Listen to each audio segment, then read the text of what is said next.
कल फाइनल गाइए तो एकदम मजा में अगले क्या होता है? वो तो हम उनका के समझाओ तो नहीं, पहले ब्याह फीलिंग समझे तो दिल दीवाना अरे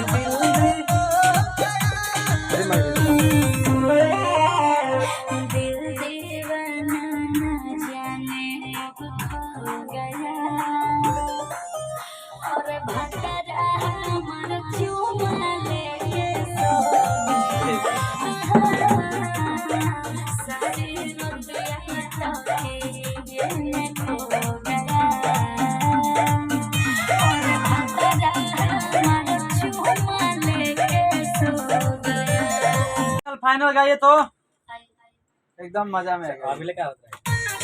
वो तो हम उनका के समझाओ तो नहीं, पहले ब्याह फीलिंग समझे तो दिल दीवाना अरे